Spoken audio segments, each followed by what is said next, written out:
Welcome back to Coffee Time Talks, and today I've got a very special guest because we're going to be talking about a really taboo subject, and that is childhood sexual abuse. And I've got an expert here, John Slater, and John is the director of MoMENtum. That's a peer support group for adult male survivors. And John, I think you're based in Exeter, is that right? That's right, yeah, and we have another group up in Barnstable in North Devon as well. Great, well, you're very welcome on today's show. Just can you give us a little bit of background? How did you get involved in running this group? How did you set it up? Can you give me a little bit of background, please? Yeah, well, it's the last thing I would have ever expected to do. I'm a survivor of childhood sexual abuse myself, but I didn't know that. Well, it's kind of strange. You know it, but you don't know it. And that really took me a long time to come to terms with that at all. Because of the effects of the abuse and how it was affecting my life and the distress and disconnecting and things, I did end up with psychiatric problems. I ended up in psychiatric hospital a number of times. I ended up losing my career and working, and it wasn't really till I met certain people that I began to put two and two together. We started to think things in my childhood that had happened might actually have something to do with what's going on for me now. And I ended up on I did finally manage to disclose to a mental health worker. I don't know how. I tried many times before to say something. And Can I just stop you just there for a moment, John? Yeah. Could you give me a definition of what you actually mean by childhood sexual abuse? Because we're talking about something that I think some of us are going to be quite afraid of dealing with, frankly. So yeah, perhaps if you could unpack that a little bit. I don't want to stop you on your testimony, but sure, and also give a little bit of reassurance for those that are thinking, you know what, this video is too heavy, I think I'm going to turn it off. Quite, I get you. Okay. Just if you give us a little bit of an idea of what we mean by childhood sexual abuse. We're talking about inappropriate stroking? Are we talking about just horrendous? Well, I want to keep it fairly family friendly, but imagination runs riot. And of course, not only male abuse, we're talking about, sexual abuse has no gender, and it is a human rights issue that's been put under the carpet. So, I just want people not to be afraid. That's basically what I'm trying to say. I think the first thing is, yes, it really is. It's not a gender issue, it's a human rights issue, and it's affecting 1 in 4 girls and 1 in 6 boys, and this can happen in various ways. It can be direct sexual contact, it can be exposing children to pornographic material, it can be suggestion, it can be seeing things, but the main thing is, it's something that you've found that's really crossed your boundaries as a child and has become a real difficult thing to deal with. And then it often becomes internalized in you because you feel like you can't tell for whatever reason. So you're holding that without being able to relate it to anybody else. And in a way that creates 2 worlds. So if you're left with a feeling from your childhood that leaves you feeling somewhat disconnected, unsure, that you have a secret really that you can't tell, or you have things that have gone on that you can't really explain or work with or deal with, I think that would be my best definition of it. And there's often a problem in that people will come to us and go, oh, well, maybe I shouldn't be here because actually it was nothing really. It was hardly anything happened, and 2 things can happen. One is people can say that and later on you find out that is really not the case at all. They're just minimizing it. And then the other aspect is this element of comparing it to others. How bad is my abuse compared to somebody else's? And we don't actually need to do that. The point is, whatever it was, in whatever way, it has affected you, and it's about you, and it's about your life, and you healing, and you being able to live your life in the way that you want to without feeling disconnected. Right. What I'm hearing from you is that there's this guilt and shame that survivors feel, that victims feel, that actually is almost like a shell that stops them telling anyone, apart from the scenario where I talked to someone once and they said, our family is not abusive, we're an upright family. And then they went on to explain how an uncle had raped her at gunpoint. Don't tell anyone or else I'll shoot you. And that's an extreme case. But this shame, I'll just bring it back to testimony perhaps a little bit. This shame and this guilt that's associated for people that are completely innocent, that have been programmed and groomed to do and to watch and to be involved in absolutely horrific, life-changing events. How do you deal with, or how did you deal with this guilt and shame thing that's so prevalent? Yeah, I think that's part of it, very much part of it. So I think the grooming comes into it in a big way. I tended to feel when I first went to a group, I didn't really belong here, because maybe it's kind of my fault, and all these other people, they must have been attacked and these terrible things. But and that really is the whole thing about grooming. It's coercion, it's leading you in, it's putting you in positions that you wouldn't have gone to, and then the perpetrator can then throw the guilt on you, or they can threaten you, and then that becomes internalized. It's like a seed, really, that's planted inside you, and as you grow, so does that fear and everything else inside you. And then it's kind of, it is bad becomes I am bad. And I was asked, the one question my family had when I did disclose was, the one thing I want to ask you, John, is why couldn't you tell us? And my simple answer was, it was nothing to do with them or how they were. It was just, I was scared I would get into terrible, terrible trouble. So if I told, I would be telling on myself. I didn't have that confidence to see that this was done by somebody else. Somebody had perpetrated me. So I felt the bad party. And that kept me really silent for many, many years. And I think that's the same for a lot of people who've been victims and are survivors. Right. So how did this MoMENtum group form, and can you explain a little bit about how that came about, please? Yeah, so those of us that started it, we met on a group therapy program for male survivors of sexual abuse with mental health problems that our local mental health trust ran. Sadly, it was a pilot and it didn't last. But one thing, in there, what was amazing, apart from the fact that we nearly left and found it difficult to be there, and I think a little interesting point was, part of the reason we stayed was because the facilitator that organized it, he made a cake every week, and he talked to us about making this cake. And I know it sounds strange, but that sheer fact of being welcomed in that way just sort of held us there.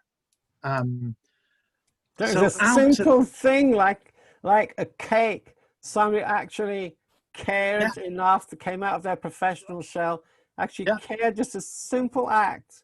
And that created an open door for you to feel secure, because it was the simple act heart of care behind it, not the actual physical cake, perhaps. Yeah, That's amazing. Yeah. Simple human kindness and connection. I think it's all behind all healing from this. Yeah. But out of that, through the difficulty of maybe starting to talk and all the feelings we had around that, a connection started between us. And then we kind of, after the group, we might have a chat at the bus stop.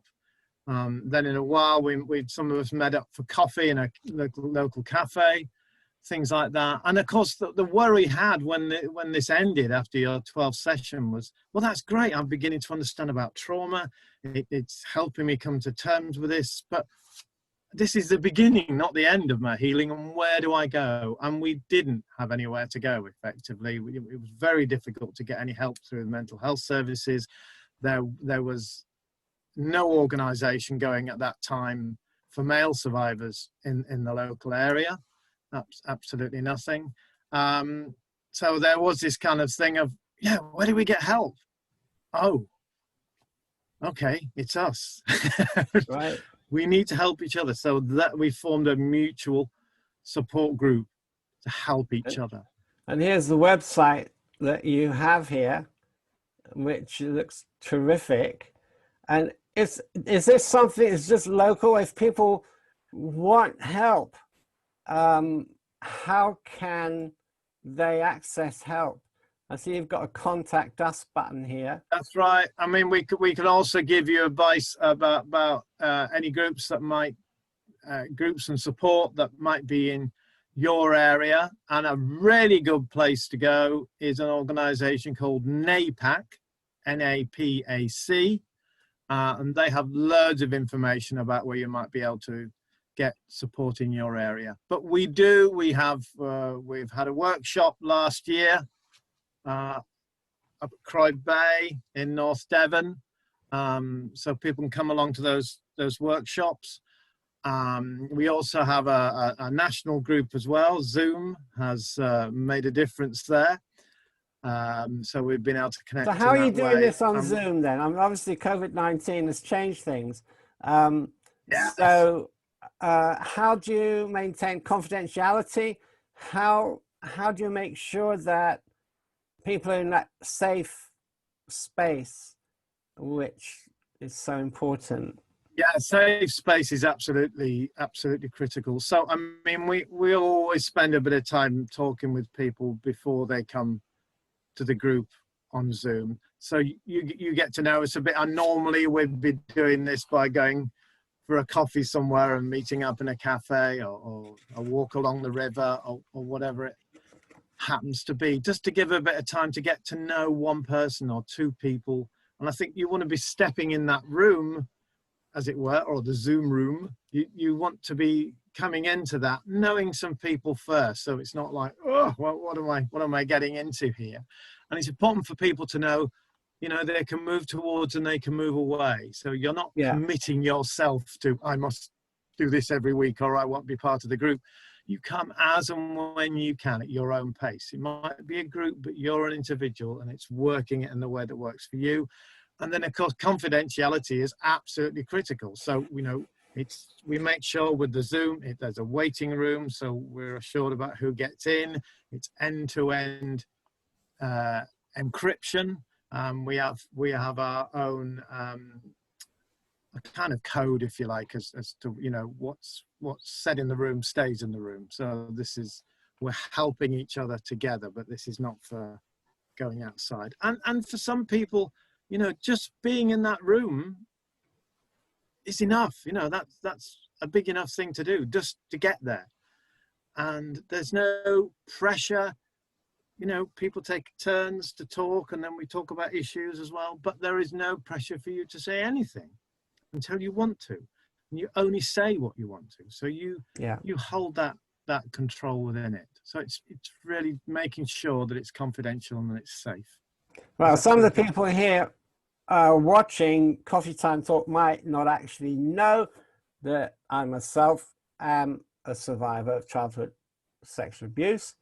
And it's been my privilege to join you, John, on a couple of the Zoom calls. And I've got to admit, they are the sense of connection and brotherhood that is there is, I can't describe it. And I'm not somebody that mixes easily with group of males. You know, I'm not a football fan. You know, I'm a Lewis Hamilton fan, Formula One, but I'm really not into contact sports and, you know, locker room stuff. And so I would have thought it would have been a challenge for me, but actually it was such a relief to be around people that don't have to explain anything, because there's an unspoken connection, understanding that we're all in this together,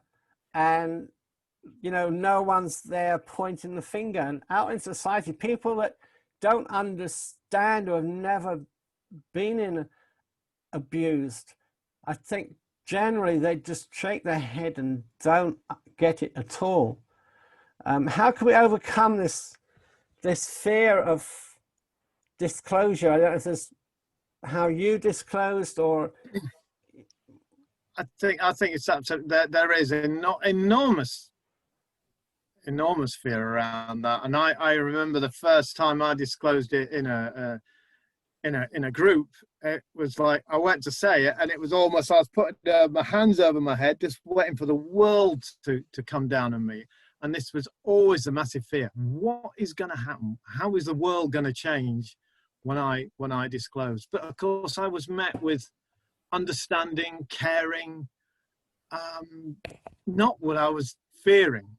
And the other aspect is it's when other people are disclosing as well. And when you're hearing your experience, as in the words of Mike Lou, not mine, but your experience coming out of other men's mouths. And then it helps with the shame, it helps with those feelings of isolation. You have a connection with others that understand and have felt what you've felt. But it is really difficult to get in that room in the first place. And I remember going to the group and the first time just wandering around outside, can I do this? Can I do this? And then when I was in there, would I come back next week? Would I stay? You know, so that sense of belonging, friendship, fellowship, really, and trust is absolutely critical. But really, it's important for survivors to meet other survivors to understand that. And I know we've got a little clip that may explain quite well about the difficulties about disclosure. Okay, let's just play that, shall we then? Here we go. Some scary moments on the runway in Houston. Watch as the nose gear of a United Express airplane collapses during an emergency landing. The pilot reporting landing gear issues. The flight from Chicago was headed to Mexico, but bad weather forced it to touch down in Texas. One person ended up with a minor ankle. Right, fortunately everybody survived that crash. It must be very scary. And you can. That happened last year. Yeah. Can you imagine being an aircraft and the captain says, by the way, our landing gear is shot. We're going to have to make an emergency landing, and you know, everybody get brace position. I think is that brace. It's not easy. You know, you don't want to land the airplane, but you know, if you keep flying round and round, you're going to run out of fuel and crash anyway. And I feel there's a lot of people today who are just flying round and round, hoping they'll not run out of fuel. And sadly, so many people do. When there's that safety net, you know, what we didn't see on the video was the fire trucks and the tenders and ambulances coming just in case. Exactly. And I think that's what you've got there with MoMENtum. You've got this safety net you've created. But how can we get more people into that place of safety? It is, isn't it? It's knowing you'll be held when you land, if you like, and exactly what might be going through the pilot's mind and the passengers and the crew is very similar to how it is for somebody who's been sexually abused. And they've reached, often we find men approaching us will approach us at either a point of crisis, because the way they've tried to deal with it isn't working. anymore. You know, you're trying, despite all the disruption it has in your life, you're trying to keep flying, you're trying to get by, but things are running out. It's not working anymore. So you're either coming in that state, or you've really reached a point where it's just going to come out whether you like it or not. And how can I do that safely? So it's that whole thing about, you know, the nose wheel is down. You don't know what's going to happen. How can we get the approach right? How can we come in carefully? How do we deal with that angle? And how can things be prepared for when you land and you come in? And I think that's all those processes for male survivors of childhood sexual abuse. It's really important. It's not just simply ringing up, here you go, come in a group, let's talk about it. It's all that nurturing, that caring, all the things you maybe didn't get as a child, or that you're not working out. And they need to be there in that process, so you can gently come in and be guided and be listened to and be understood, and then gain some trust in what is going around you. And if you don't, you know, people will disappear very quickly, and sometimes it can still be too overwhelming, and you will scurry away, maybe for years. You know, right. so we want to try and make sure that opportunity isn't missed. Is there a way that people can, I mean, here's your website again. Is there a way people can contact you? You've got this contact form here, so you can, but you know, I'd love people to get a hold of you, but again, it's that confidentiality. Somebody might see me sending an email, or I might get an unexpected phone call, which will make things worse. So how do you deal with that if somebody does want to contact MoMENtum? I mean, there's quite a number of ways you can do it. We've got our number there as well, so you can phone. And if you phone and you can't manage it when we answer the phone, that's okay. Try again. You know, there's no limits to that. Just keep trying. Or you can send us a text and ask us to ring you. But when you do call us, you know, if we're not able to answer straight away and you need to leave a message, you do need to tell us you'd be happy for us to ring us back if you'd like to, because we don't want to break your confidentiality or somebody else pick up the phone when people don't know. And you can email us, and if it worries you about emailing and confidentiality, you can always, there are secure ways you can do this, such as egress, you know, where it can be decoded and there'll be a password. So, you know, the critical thing is a safe way for you to be able to do that. Well, let's just call out the phone number. You're in the driving seat when we contact as well. Let's give out the phone number then here. It's 07773 151080. It's there on the website. 07773 151080. And I know that you won't be embarrassed, and people understand that it's very, very difficult to even admit, or even to pick up the phone in the first place. Right. Is a massive step, but it's a step that once you take it, I mean, we're talking now, I mean, both are survivors, and we're talking freely about it, whereas 15 years ago, I'd run a million miles away from this topic or this subject. Absolutely. I couldn't tell anybody for absolutely decades. Yeah. And I think what's maybe interesting is there's a book by a guy called Mike Lew, which if you're a survivor is well worth reading, Victims No Longer. So even if you can't manage to phone us, if you order this book, it will deal with a lot of the things that might be troubling you, a lot of your concerns, and is also helpful to anybody that's trying to support a survivor. But the reason I'm particularly showing this book is because I brought this book secretly and I hid it in my garage and sneak out to look at it.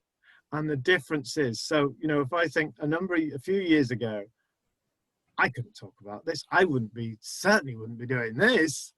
Now it sits on my bookshelf here. Brilliant. Anyone to see. I don't need to hide it anymore.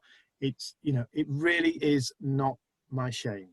You know, Yeah. if there's any shame, it lies in our society for burying it and hiding it, and with the person that commits the abuse. But it's coming to that, understanding it's not your shame, and that takes time and patience and caring people around you. So don't worry if, you know, that takes time. It's a journey, but we can be there with you and help you through that. Thank you. I love that. It's not my shame. And we've been talking to John Slater, the director of MoMENtum, which is a group for survivors of childhood sexual abuse. Thank you so much for spending time with us. I know you got a really busy schedule, especially today. John. Yeah, straight on to the next two. It's been really fantastic. So I hope this has been helpful to some of you guys, because I know many of us, we still are living in a dark room regarding this. I've had people in church leadership come to me and say, I'm so glad you shared your testimony, because I was abused as a child by XYZ, and I've never been able to tell anyone. And I've had a number of people approach me and say that. So thank you so much for the great work you're doing, John. God bless you. God bless MoMENtum. And perhaps we'll be able to talk soon again on this Coffee Time Talks. Bye for now. This is John Ruffle, Coffee Time Talks. See you soon.